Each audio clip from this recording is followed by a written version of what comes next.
Viewers welcome back on program. So viewers and well section में पहुंच चुके हैं। उस ਵਿੱਚ ਆਪਾਂ ਗੱਲਬਾਤ ਕਰਨ ਜਾ ਰਹੇ ਹਾਂ ਕਿ ਮੋਦੀ ਸਰਕਾਰ ਨੇ G20 ਮੁਲਕਾਂ ਦੇ ਵਰਕਿੰਗ ਗਰੁੱਪ ਦੀ ਇੱਕ ਮੀਟਿੰਗ ਸ਼੍ਰੀਨਗਰ ਵਿੱਚ ਰੱਖੀ ਹੋਈ ਹੈ। ਅੱਜ ਚੀਨ ਨੇ ਇਸ ਮੀਟਿੰਗ ਵਿੱਚ ਇਹ ਕਹਿ ਕੇ ਸ਼ਮੂਲੀਅਤ ਕਰਨ ਤੋਂ ਨਾ ਕਰ ਦਿੱਤੀ ਹੈ ਕਿ ਜੰਮੂ ਕਸ਼ਮੀਰ ਭਾਰਤ ਦਾ ਹਿੱਸਾ ਨਹੀਂ ਹੈ, ਇਹ ਇੱਕ ਝਗੜੇ ਵਾਲਾ ਖਿੱਤਾ ਹੈ। आस है कि सऊदी अरेबिया ते इंडोनेशिया भी कश्मीर मीटिंग का बाईकाट कर सकणगे। सो इस बारे आप गलबात करन जा रहे हैं। सो असीं चाहांगे कि तुसीं इसे तरह बने रहना, देखण सुन लिया लिखण लई तुहाडा सब दा बहुत धन्नवाद जी। डॉक्टर साहब की विचार ने? देखो असीं फेसबुक के उत्ते एक्नॉलेज करना चाहुंदे हैं जिहड़े साडे वीर आए ने जी, एकम सिंह लाली, अर्जन सिंह, जगदीप सिंह संधू, दविंदर संधू, बराड़, सुखजीवन, सोहन सिंह मायल, प्रदीप सिंह, सतनाम ढिल्लों, दीप सिंह। ਅਸੀਂ ਉਹਨਾਂ ਦੀ ਫਤਿਹ ਵੀ ਹੈ, ਖਾਲਿਸਤਾਨ ਜ਼ਿੰਦਾਬਾਦ ਵੀ ਹੈ, ਬ੍ਰਾਹਮਣਵਾਦ ਸਭ ਪੁਆੜਿਆਂ ਦੀ ਜੜ ਇਹ ਵੀ ਹੈ, ਔਰ ਇਹ ਵੀ ਹੈ ਕਿ ਭਾਈ ਇਹਨਾਂ ਨੇ ਗੱਪਾਂ ਦੇ ਨਾਲ ਹੀ ਕਲੇਮ ਕਰਨਾ ਹੈ, ਉਹਨਾਂ ਦਾ ਕੋਈ ਮੈਚ ਨਹੀਂ ਹੋ ਸਕਦਾ। ਪਰ ਅਸੀਂ ਬਹੁਤ ਵੇਰਵੇ ਵਿੱਚ ਨਹੀਂ ਜਾਵਾਂਗੇ। ਅਸੀਂ ਲਗਾਤਾਰਤਾ ਨਾਲ ਜਿਹੜੀ G20 ਮੁਲਕਾਂ ਦੇ ਅੱਡ-ਅੱਡ ਗਰੁੱਪ ਨੇ, ਵਰਕਿੰਗ ਗਰੁੱਪ ਦੀ ਇੱਕ ਮੀਟਿੰਗ ਇਹਨਾਂ ਨੇ ਆਉਣ ਵਾਲੇ ਦਿਨਾਂ 'ਚ ਸ਼੍ਰੀਨਗਰ 'ਚ ਰੱਖੀ ਹੋਈ ਹੈ। ਮੰਤਵ ਤਾਂ ਉਹਦਾ ਇਹ ਸਾਬਤ ਕਰਨਾ ਹੀ ਹੈ ਕਿ ਜੀ ਜੰਮੂ ਕਸ਼ਮੀਰ 'ਚ ਹਾਲਾਤ ਆਮ ਵਾਂਗ ਨੇ। ਔਰ ਅਸੀਂ ਜ਼ਿਕਰ ਕੀਤਾ ਸੀ ਕਿ ਕਿਵੇਂ ਮਹਿਬੂਬਾ ਮੁਫਤੀ ਨੇ ਵੀ ਤੰਜ਼ ਕੀਤੀ ਹੈ ਕਿ ਵੀ ਜੇ ਵਿਸ਼ਵ ਗੁਰੂ ਬਣਨਾ ਤੇ ਸਾਰਕ ਦੀ ਮੀਟਿੰਗ ਕਰਾਓ, ਪਾਕਿਸਤਾਨ ਦੂਜੇ ਮੁਲਕਾਂ ਨਾਲ ਗੱਲਬਾਤ ਕਰੋ, ਬਾਹਰਲਿਆਂ ਦੇ ਨਾਲ ਤਾਂ ਨਹੀਂ ਗੱਲ ਬਣਨੀ। ਪਰ ਮੈਂ ਇਹ ਵੀ ਦੇਖ ਰਿਹਾ ਸੀ ਵੀ G20 ਦੇ ਵਿੱਚ ਚਾਈਨਾ ਵੀ ਆ ਜਾਂਦਾ ਹੈ, ਟਰਕੀ ਵੀ ਆ ਜਾਂਦਾ ਹੈ, ਸਾਊਦੀ ਅਰੇਬੀਆ, ਇੰਡੋਨੇਸ਼ੀਆ ਮੁਸਲਮਾਨ ਮੁਲਕ ਨੇ। ਹੁਣ ਭਾਰਤ ਤਾਂ ਇਹ ਪ੍ਰਭਾਵ ਦੇਣਾ ਚਾਹੁੰਦਾ ਜੀ ਅਸੀਂ ਜੋ ਕੰਮ 5 ਅਗਸਤ 2019 ਨੂੰ ਕੀਤਾ ਕਸ਼ਮੀਰ ਦਾ, ਤਾਂ ਸੂਬੇ ਦਾ ਵਜੂਦ ਵੀ ਮਿਟਾ ਦਿੱਤਾ ਹੈ। ਆਰਟੀਕਲ 370 35 ਇਹ ਖਤਮ ਕਰਤਾ, ਐਵਰੀਥਿੰਗ ਇਜ਼ ਨਾਰਮਲ, ਕੁਝ ਨਹੀਂ ਹੈ। ਔਰ ਜੇ ਇਹ ਮੁਲਕ ਸ਼ਮੂਲੀਅਤ ਕਰਦੇ ਨੇ ਇਹਦਾ ਮਤਲਬ ਹੈ ਕਿ ਵੀ ਇਹ ਤਾਂ ਐਗਰੀ ਕਰ ਰਹੇ ਨੇ ਸਾਰਿਆਂ ਨੂੰ। ਅਮਰੀਕਾ ਦੀ ਬਲੈਸਿੰਗ ਨਾਲ ਹੀ ਇਹ ਹੋਇਆ। ਉਹ ਤਾਂ ਨਹੀਂ ਕਰੇਗਾ ਕਿ ਬਈ ਜੇ ਅਮਰੀਕਾ ਨੇ ਉਹਨੂੰ ਕਿਹਾ ਹੁੰਦਾ ਵੀ ਤੁਸੀਂ ਇੱਕ ਕਰਤੂਤ ਤਾਂ ਕਰ ਲਈ, ਹੁਣ ਤੁਸੀਂ ਪ੍ਰਵੋਕ ਨਾ ਕਰੋ, ਤੇ ਇਵੇਂ ਨਹੀਂ ਸੀ ਹੋਣਾ। ਹੁਣ ਦੂਸਰੇ ਪਾਸੇ ਹੋ ਕੀ ਰਿਹਾ ਦੋ ਫਰੰਟਸ ਦੇ ਉੱਤੇ। ਇੱਕ ਪਾਸੇ ਕਸ਼ਮੀਰ ਵਾਦੀ ਦੇ, ਸਾਊਥ ਕਸ਼ਮੀਰ ਦੇ ਉਹਨਾਂ ਸਾਰੇ ਇਲਾਕਿਆਂ 'ਚ ਲਗਾਤਾਰ ਲੋਕਾਂ ਦੇ ਘਰਾਂ ਦੇ ਉੱਤੇ ਛਾਪੇ, ਨੌਜਵਾਨਾਂ ਨੂੰ ਚੁੱਕਿਆ ਜਾ ਰਿਹਾ ਹੈ। ਅੱਜ ਇਹ ਵੀ ਸੀ ਕਿ ਵੀ ਸਕੂਲ ਸਾਰੇ ਅਗਲੇ 8-10 ਦਿਨ ਲਈ ਬੰਦ ਕਰ ਦਿੱਤੇ ਗਏ ਨੇ। ਮੇਨ ਸਟ੍ਰੀਮ ਪੋਲੀਟੀਸ਼ੀਅਨਸ ਨੂੰ, ਮਾਈਨੋਰਟੀਜ਼ ਨੂੰ ਕਿਹਾ ਗਿਆ ਜੀ ਤੁਸੀਂ ਘਰਾਂ 'ਚੋਂ ਨਾ ਨਿਕਲੋ। ਕਮਾਂਡੋ ਉਹਨਾਂ ਦੇ ਬਾਹਰ ਡਰਿਲ ਕਰ ਰਹੇ ਨੇ। ਔਰ ਇਹ ਸਾਰੇ ਦੇ ਉੱਤੇ ਉਹਨਾਂ ਨੇ ਇਹ ਕਿਹਾ ਕਿ ਜੀ ਇਹ ਜਿਹੜਾ the feeling among the people is that there is no prospect of any. ਉਹਨਾਂ ਨੇ ਜਿਹੜੇ ਉਹਨਾਂ ਦੇ ਨੇ ਉਹ ਕਹਿੰਦੇ ਜੀ ਤੁਸੀਂ ਇੰਨਾ ਜਿਹੜਾ ਉਹ ਜਾਓ ਜਲਾਲ ਵਾਲਾ ਆਪਣਾ ਜੁਗਾੜ ਫੌਜ ਪੁਲਿਸ ਦਾ ਕੀਤਾ ਹੋਇਆ, ਲੋਕਾਂ ਨੂੰ ਕਿਉਂ ਡਿਸਟਰਬ ਕਰ ਰਹੇ ਹੋ ਤੁਸੀਂ? ਹੁਣ ਜੇ 10 ਦਿਨ ਸਕੂਲ ਬੰਦ ਨੇ ਔਰ ਦੂਸਰਾ ਪ੍ਰਾਈਵੇਟ ਵੀ ਘਰੋਂ ਵੀ ਨਹੀਂ ਨਿਕਲਣਾ, ਇਹਦਾ ਮਤਲਬ ਤਾਂ ਇਹ ਹੈ ਕਿ ਵੀ ਹਾਲਾਤ ਨੋਰਮਲ ਨਹੀਂ। ਤੁਸੀਂ ਆਪ ਹੀ ਸਾਬਤ ਕਰ ਰਹੇ ਹੋ ਕਿ ਹਾਲਾਤ ਨੋਰਮਲ ਨਹੀਂ ਨੇ। ਦੱਸਣਾ ਤਾਂ ਤੁਸੀਂ ਇਹ ਚਾਹੁੰਦੇ ਹੋ ਕਿ ਜੇ ਹਾਲਾਤ ਨੋਰਮਲ ਨੇ। ਲੇਕਿਨ ਇਸ ਸਾਰੇ 'ਚ ਮੈਂ ਸਮਝਦਾ ਵੀ ਚਾਈਨਾ ਨੇ ਅਗੇਨ ਜਿਹੜਾ ਲੀਡ ਲਈ ਹੈ। ਔਰ ਚਾਈਨਾ ਦੇ ਫੋਰਨ ਮਿਨਿਸਟਰੀ ਦੇ ਸਪੋਕਸਪਰਸਨ ਵੈਂਗ ਵੈਨਬਿਨ ਨੇ ਕਿਹਾ ਕਿ ਵੀ ਅਸੀਂ ਕਸ਼ਮੀਰ ਵਾਲੀ ਮੀਟਿੰਗ ਦੇ ਵਿੱਚ ਸ਼ਮੂਲੀਅਤ ਨਹੀਂ ਕਰਾਂਗੇ। ਉਹਨਾਂ ਨੇ ਕਿਹਾ ਵੀ ਕਿਉਂਕਿ ਇਹ ਜਿਹੜਾ ਇੱਕ China opposed holding G20 meetings in any form in disputed areas and will not attend such meeting. ਉਹਨੇ ਕਿਹਾ ਜੀ ਜੰਮੂ ਕਸ਼ਮੀਰ UN ਦੇ ਥੱਲੇ ਵੀ ਡਿਸਪਿਊਟਡ ਟੈਰੀਟੋਰੀ ਹੈ, ਔਰ ਉੱਥੇ ਮੀਟਿੰਗ ਕਰਕੇ ਤੁਸੀਂ ਜਿਹੜਾ ਇਹ ਪ੍ਰਭਾਵ ਦੇ ਰਹੇ ਹੋ ਵੀ ਤੁਹਾਡੇ ਅਸੀਂ ਨਹੀਂ ਕਰਾਂਗੇ।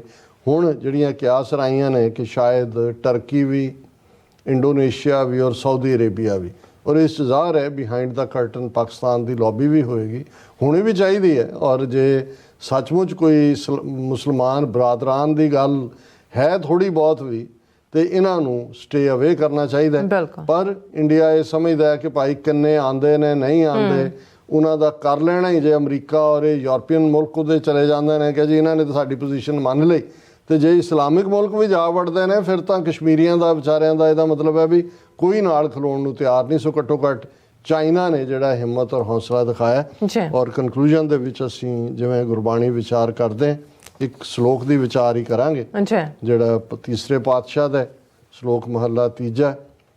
ਪੜ ਪੜ ਪੰਡਤ ਬੇਦ ਵਖਾਨੈ, ਮਾਇਆ ਮੋਹ ਸੁਆਏ, ਦੂਜੈ ਪਾਏ ਹਰ ਨਾਮ ਵਿਸਾਰਿਆ, ਮਨ ਮੂਰਖ ਮਿਲੈ ਸਜਾਏ।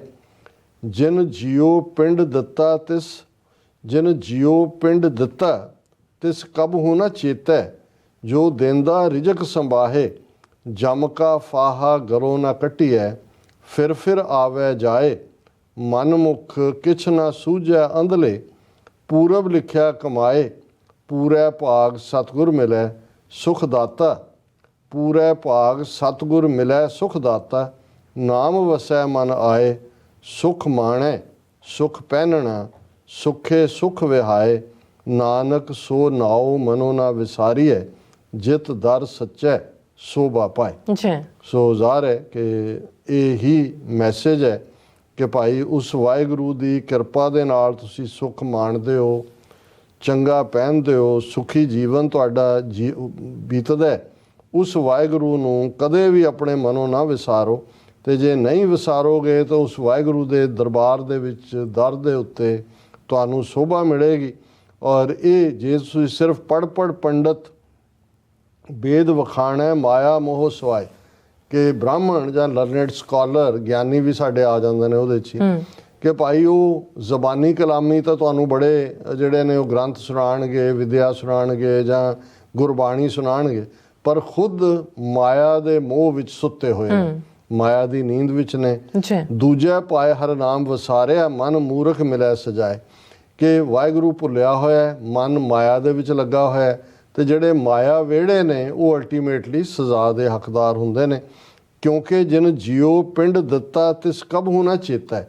ਜਿਉ ਹੈ ਅੰਦਰ, ਪਿੰਡ ਹੈ ਬਾਡੀ, ਜਿਹਨੇ ਮਨ ਤਨ ਦਿੱਤਾ ਉਸ ਨੂੰ ਕਦੇ ਨਹੀਂ ਯਾਦ ਕਰਦਾ। ਫਿਰ ਉਹੀ ਵਾਹਿਗੁਰੂ ਜਿਹਨੇ ਤਨ ਮਨ ਵੀ ਦਿੱਤਾ, ਜੋ ਦਿੰਦਾ ਰਿਜ਼ਕ ਸੰਭਾਹੇ, ਜਿਹੜਾ ਸਾਡੀ ਸੰਭਾਲਣਾ ਕਰਦਾ, ਸਸਟੇਨ ਕਰਦਾ, ਸਾਨੂੰ ਰਿਜ਼ਕ ਦਿੰਦਾ।